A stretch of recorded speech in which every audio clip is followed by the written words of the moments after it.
Spending time with your children over the holiday season.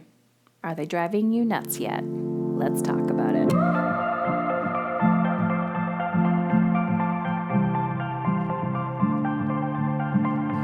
All right, ladies, welcome back to another day, another podcast. You know who I am. I'm Heather Chauvin. So before we dive into this fully loaded question that I get probably 100 times a day in my email, my inbox, and people constantly asking me in public, yeah, right, mom is in control. How the heck do you feel in control when you're raising wild hyenas? I get it. And to be honest, it's an intuitive process and you got to do the work. You hear me say it constantly. Parenting is personal growth on steroids. And when you absolutely refuse to do the personal development work required in parenting and blame and shame your children for their behaviors, you don't grow. So when people say, can you give me some tips and strategies on how to get my child to XYZ? The truth is, I can give you some tips and strategies, or you could just Google it. So what is the difference? I'm going to tell you. And before we dive in, I just want to gently remind you that if you are not already following me on Instagram, go do so now. At Mom is in Control. That's where I'm having all the juicy conversations and more importantly, connecting with you. So send me a direct message. Let me know what you thought of this episode, other episodes. More importantly, maybe you have a question about this episode or feedback or something that I can help clarify, make your life easier. And yeah, so Mom is in Control on Instagram. Okay. So the difference between tips and strategies and how I talk about parenting and personal development and all of that fun stuff is we all know the tips and strategies. Like you probably already have every single parenting book out there that has been launched and written, and they're next to your bed and you're reading them constantly. But what you're doing is you're having a really hard time understanding, how do I integrate this strategy that I just discovered in the book and live it, right? You have to practice what you preach. There's a lot of people out there who write books and are not practicing what they preach, mainly because they don't have children or their children are grown and they're talking about how to raise a toddler. My children are 14, 9, and 6. So the developmental stage that I'm in is different than when you've just given birth to a child. I remember what that felt like, but I'm not actually in it. And to be honest, if I had a baby now, I would be a very different person than the mother I was to the last child I gave birth to, or the child before that, or the child before that. So we cannot compare apples to oranges. I guess from a place of wisdom and experience, and we are all wise in our own different ways, which is why we need each other. We need to have these tough, uncomfortable conversations about motherhood, is you have to look at yourself. What is this child triggering within me? Why do I not enjoy their presence? I'm going to be 100% honest with you. I'm going on probably spending way too much time with my children for a month. We went on vacation, then it was the holidays, they've been out of school. So we're going on almost 4 weeks spending quality time with my children. Way too much quality time with my children.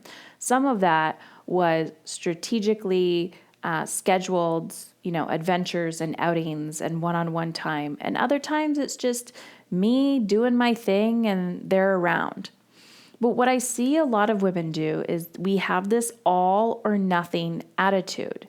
And it is the all or nothing. So all in, children have this perfect routine. They're in school. They get up at this time. They eat at this time. We come home. We do this. Here's the schedule, yada, yada. Or nothing.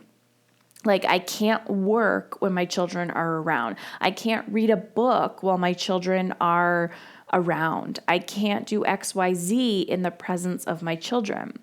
And this is when we get into the mindset of entertainer, right? Like, we put on this role of like, it is my job that I need to entertain my children. And you may have heard me say this before. We teach people how to treat us. We teach our children how to treat us. So it doesn't matter if it's like, I'm not talking about infancy, like you just gave birth yesterday. And, at that point, the child, you just got to keep them alive. You got to feed them and change their poopy diapers. But when this child is starting to get into the world, they're reading your cues. They're feeding off of your energy. They know, right? Like, when I do this, mom responds this way. Mom is going to do XYZ. So they're feeding off of us. It's just like how you feed off of other people. If you text somebody, right? You got out your phone, you're texting somebody, every single time this person like lives and breathes with their phone. Like, they're sleeping with their phone at night. So when you text them, they respond almost immediately or within a few minutes. They've conditioned you, right? They've taught you how to treat them. When I text this person, they will respond in X amount of time. Or you always have those friends or relatives that you text and they're like never going to respond, or it might be like a week later. Or you might have to physically call them. Heck, you might have to like drive to their house and be like, are you alive? Because you know that this person is just not going to respond. They've taught you how to treat them. They created a boundary. Even if it's not a boundary, just like they have ignorance or they just never respond, right? Like, what to expect from this person. So our children do the exact same. So when we've put on this entertainer hat, like, oh my gosh, I am so overwhelmed when my children are around me. Therefore, I'm just going to drop everything and I cannot like manage both, right? I just need to be all in with the kids, and our stories kick up because they're triggering us. And when they're triggering us, all of our limiting beliefs and our crap comes to the surface. It's like a little detox. It's like someone has just backed you in a corner. They've stripped you down naked and they're pointing out every single mole on your body and imperfection. That's what parenting can feel like. And then it kicks up your shame. It kicks up your like, I'm not enough. I'm a failure. What am I doing wrong? The truth is, you're not doing anything wrong. That's the truth. The truth is that you are imperfect. I am imperfect. And you are the exact match. It doesn't matter if you've given birth to this child or not. You are the exact match that this child needs to navigate and guide them in this lifetime. But I'm going to tell you a secret. When you have a deep sense of unworthiness, that child is going to show you your light. They are going to show you your brilliance, and you're going to be scared of it. They're going to bring you to your knees. They are going to make you cry. They are going to make you question your sanity. They're going to make you look in the mirror and say, am I really strong enough to raise these children or this child? And the answer is yes. Because your children were gifted to you to make you stronger. Because you're stronger than you think, and you don't give yourself enough credit. So, if you are an individual who gets really overwhelmed when your children are in your presence, and I'm going to tell you my own journey through this process. I am now in a phase where I love being around my children. I can sleep in a bed with all of my children, my husband, we can co-sleep, and I freaking love it. I can't say that because like there's 3 of us, 2 adults, 5 of us in a bed. That gets a little overwhelming. Like 1 child, sure. 2, that's a little tight. My point is, I used to I remember very vividly, and this, like, I had my seasons with it, whether what child it was or what season or stage it was. But like, I wanted to run away from my children all the time. And I don't just mean during the day. I mean, I wanted to go on vacation by myself all the time to get away from my children and my family because I did not emotionally understand how to be in their presence. I remember applying for a 10-day silent meditation retreat. I did not end up going, but I applied multiple times to attend this 10-day silent meditation retreat because I thought I was losing my mind. And every time it was like that day that I had to leave, I always canceled. And the reason why I canceled was because the guilt ate at me. Because I thought to myself, Heather, you are a freaking failure. I cannot believe you are going to run away from your children for 10 days. I can't believe it. And I've shared this story before on the podcast when my son, my oldest, was, how old was he? 2? No, he was a year and a half. I was 20 years old. I went to Guatemala. I was in university. I went to Guatemala for 2 weeks by myself with a group. And my son stayed with my mother, who, I was not like fully confident in her abilities to take care of him. But I was desperate, emotionally desperate. And I had this desire. So first of all, at that point in my life, I already felt like I lost my 20s. I felt like my life was like I lost a limb or something. I was not encouraged to find myself. I was not encouraged for personal development. It was kind of like, you played with fire, Heather. You got burnt. Now deal with it. This is your life. You made this decision. Suck it up. That was the response that I received. But there was this burning desire inside of me to make a difference. Hence, looking in hindsight, I'm like, yes, no wonder why I went into social work. No wonder why I do what I do. I wanted to have this connection to humanity. And there was a big part of me that felt like I missed something because I didn't get to travel after high school. So I went, and my mother supported me, and she was a great support for that. She said, yep, go do what you need to do. And I'm sure that was very vulnerable for her and very difficult. But she, said, I will take care of Logan, go do this. So I went, and I remember, one, feeling tremendously guilty for leaving my son for 14 days. But at this time, I was like, I just needed it. I needed it. So I didn't tell a lot of people. And I went away. And the first time I talked to him on the phone, I cried. I could feel the connection that I didn't have to him. And I always felt like I still had a connection to him because, of course, he was my why. But I didn't really have like that soul to soul connection. I was so disconnected from myself that I couldn't feel it. So when I, called home, I started crying. I'm like, oh my gosh, I can feel this. Like, I want to be home. I miss him. So I had to sit with that discomfort. I had to sit with that discomfort of wanting to be home with him, but I couldn't because I was gone away for 2 weeks. So I did the trip. I really enjoyed myself. I got so much out of it. I came home. I felt brighter. I felt lighter. I felt amazing.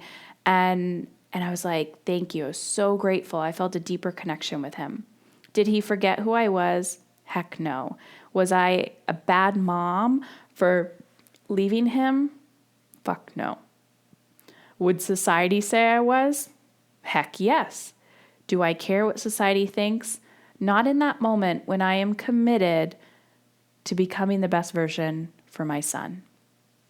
So fast forward many times, I remember breastfeeding and feeling like a cow and feeling like I don't want to breastfeed anymore because this child is like on me all the time and I'm just sucked dry and I don't want to be around him, and then getting angry and resentful at my child and wanting to like shake him or just scream and run away, or wanting to simply just go to a yoga class or walk or something and not being able to because I get phone call or a text message saying, actually, I don't even think texting was a thing back then when my kids were small. Well, the last one, yes. But so I just remember like having this anxiety of like, I can't even enjoy a yoga class because of this need to be on all the time because I'm a freaking cow and I'm a walking like grocery store.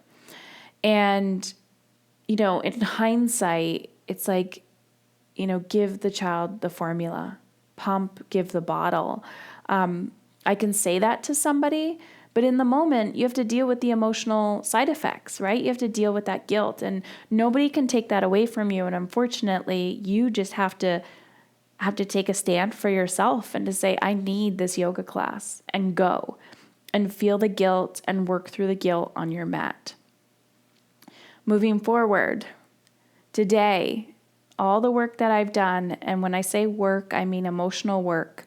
This isn't 10 simple steps to get your kid to not annoy the shit out of you on holiday season.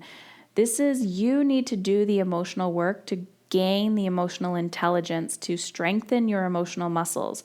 Because if you are triggered by your children, they are showing you, they're saying, hey, mom, you have a wound that is like oozing with pus, and it's infected, and we need to heal this. So just be aware.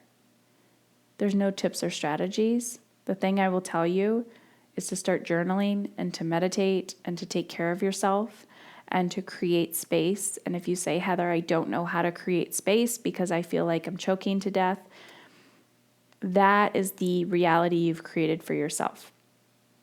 But when you can look at somebody and say, I need a break.